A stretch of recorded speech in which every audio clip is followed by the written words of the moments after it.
জন্য ময়দা, সুজি, দুধ, কলা, চিনি, মিষ্টির রস আর ছাতু দেওয়া হয়েছে। এবারে কড়াতে তেল দেওয়া হবে।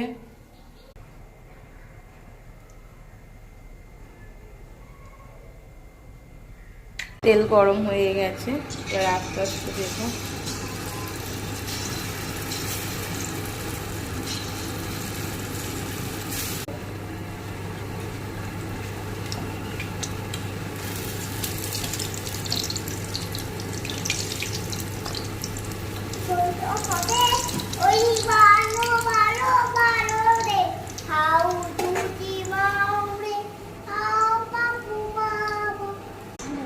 জোরে বলো।